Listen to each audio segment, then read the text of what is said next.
Hola amigos de YouTube, soy Magali Locuendo 14, les traigo un nuevo creepypasta La silla de ruedas, espero que lo disfruten bien. Corre creepypasta. A los 50 años de edad, Edmund Faraday tenía todas las razones para estar satisfecho de la vida. Poseía todo lo que realmente deseaba, y además en abundancia. La salud era una de las principales causas de su satisfacción, y a menudo pensaba que la profesión médica tendría muy poca cosa que hacer si todo el mundo fuese como él. Su apreciación de su buena suerte le permitía en ocasiones tentarla. Comía sin mesura y consumía grandes, aunque nunca excesivas, cantidades de alcohol proveniente de diversos tipos de licor, aludiendo agradablemente a su inmunidad ante cualquier efecto desagradable. También hacía saber a todo el mundo que cada mañana tomaba un baño de agua fría, que pasaba 10 minutos frente a una ventana haciendo ejercicios y flexiones, y que se tomaba el desayuno con gran apetito. No resultaba tan popular, sin embargo, su escaso respeto por aquellos que tenían que cuidarse.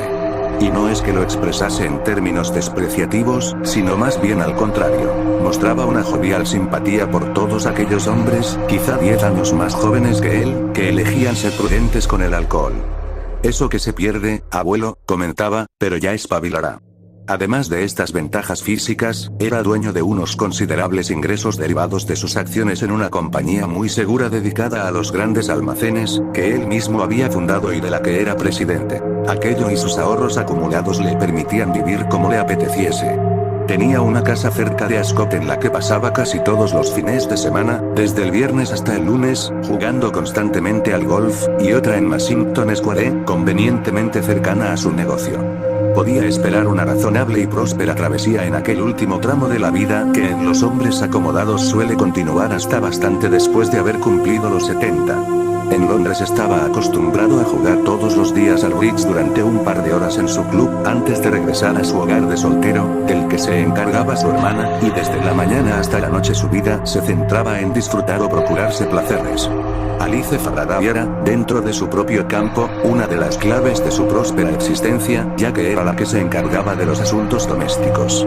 Él la veía poco, ya que siempre desayunaba solo y durante la mañana únicamente coincidían unos instantes, cuando él descendía las escaleras para dirigirse hacia su oficina y le decía si vendrían algunos amigos a cenar o si por el contrario era él quien cenaría en otro lugar. Entonces ella hablaba con el cocinero, telefoneaba a los proveedores, y recorría la casa para asegurarse de que todo estaba ordenado e impoluto. Al final del día era también rara la ocasión en la que recibían juntos la noche, ya que o bien él cenaba fuera dejándola sola, o bien invitaba a 3 o quizá a 7 amigos, entre los que formaban una o dos mesas de bridge. En aquellas ocasiones, Alice nunca participaba. No le gustaba jugar a las cartas, estaba bastante sorda, mantenía un silencio nada decorativo y sentía que ya había quedado representada por la admirable comida que les había proporcionado tanto a él como a sus amigos. En la residencia de Ascot desempeñaba un papel parecido, acudiendo allí en tren los viernes por la mañana para que la casa estuviera preparada cuando llegara él montado en su coche algo más tarde. A veces Faraday se preguntaba si no se sentiría más a gusto casándose y proporcionándole a Alice una casa modesta que fuera de su propiedad y una renta equivalente, ya que, aunque raras veces la veía, su presencia le repugnaba ligeramente. Pero el matrimonio era algo arriesgado, especialmente para un hombre de su edad, que se había librado durante tanto tiempo, y además podría topar con una esposa que tuviera voluntad propia, y que no entendiera, del modo que lo hacía Alice, que la única razón de su existencia debería ser hacerle sentir cómodo.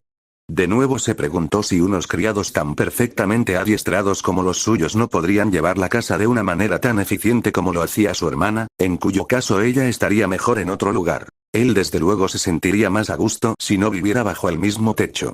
Pero podría pasar que su cocinero se despidiera, o que la chica que limpiaba la casa hiciera mal su trabajo, y además había facturas de las que encargarse, e impuestos que pagar, y había que pensar en el abastecimiento.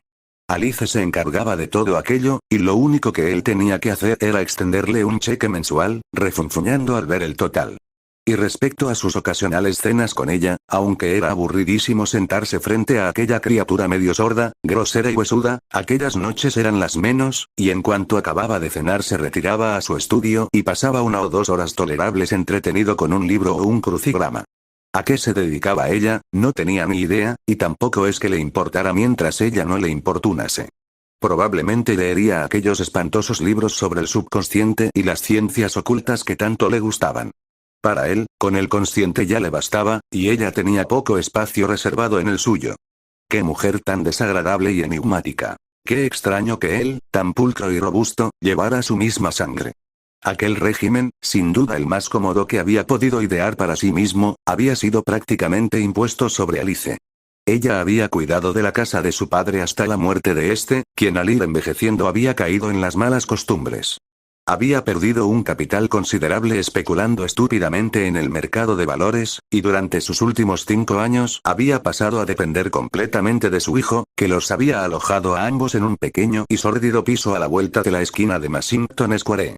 Entonces el viejo sufrió un ataque y quedó parcialmente paralizado, y Edmund, siempre despreciativo de los enfermos y los incapaces, le había tacañeado hasta el último penique del par de cientos de libras que le pasaba anualmente. Al mismo tiempo, admiraba la habilidad para la gestión y la economía exhibidos por su hermana, que conseguía ofrecerle a su padre una existencia cómoda pese a su magra miseria.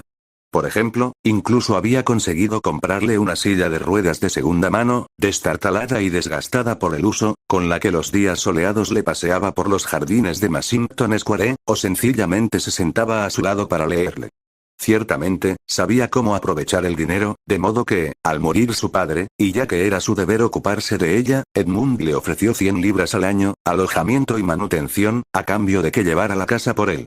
Si no aceptaba aquella oferta, debería arreglárselas sola, y dado que no poseía un penique, no estuvo en su mano oponerse. Habían traído consigo la silla de ruedas, y la había guardado en un gran trastero que había en el jardín trasero de la casa de su hermano. Quizá podría ser de algún uso en otra ocasión. Edmund Faraday era un hombre astuto, pero nunca sospechó que existiese alguna razón, aparte de la necesidad material, por la que Alice hubiera aceptado su oferta de tan buen grado. Brevemente, esta razón era que su hermana le profesaba un odio que se incrementaba y brillaba furioso ante su presencia. Ella lo abrazaba, lo atesoraba y lo alimentaba, pero para hacer todo aquello necesitaba estar cerca de él. De otra manera, podría enfriarse y morir. Oírle llegar alguna tarde la emocionaba al sentir su cercanía. Sentarse con él en silencio durante sus escasas y solitarias cenas, observarle, servirle, representaba un festín para ella. No tenía ningún deseo personal de dañarle, incluso aunque eso hubiera sido posible, pero sentía que debía estar cerca, esperando a que cayera sobre él alguna desgracia inconjeturable, la cual, aunque pudiera demorarse todo lo que quisiera, acabaría por llegar con toda seguridad, al menos mientras ella mantuviera la dinamo de su odio constantemente encendida. Toda emoción intensa, ella lo sabía, representaba una fuerza en el mundo, y antes o después acabaría por realizarse con creces. Durante sus horas solitarias, cuando las tareas del hogar estaban completadas, ella centraba su mente en él, como un proyector, y estudiaba libros de magia y ciencias ocultas que le revelaban o le hacían intuir los poderes otorgados por la concentración. Las brujas y los magos, en los tiempos antiguos, ignorantes de la causa subyacente, pronunciaban hechizos y encantamientos o construían muñecos de cera que representasen a sus víctimas, y los ataban y los pinchaban con agujas con el propósito de producir malestar físico y agudos dolores. Pero todo aquel trabajo con símbolos era un juego de niños. La verdadera fuerza que se escondía detrás, aquella que más convendría dejar libre para realizar su voluntad sin interferencias, era el odio. Y no merecía la pena ser impaciente. Era la paciencia la que realizaba un trabajo perfecto.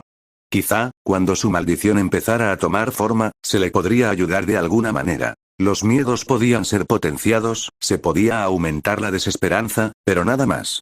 Tan solo la espera fatigosa, el deseo intenso, la insaciable y negra llama, a menudo sentía que el espíritu de su padre se mantenía en contacto con ella, ya que también él había aborrecido a su hijo, y mientras yacía paralizado, sin poder hablar, ella inventaba historias sobre Edmund para entretenerle. Cómo perdería todo su dinero, cómo se descubriría un gran fraude en su negocio, cómo le traicionaría su tan cacareada salud, y cómo le atenazaría el cáncer o alguna enfermedad degenerativa. Entonces, los ojos del viejo brillaban con alegría, gorjeaba sin poder decir nada y se retorcía de placer.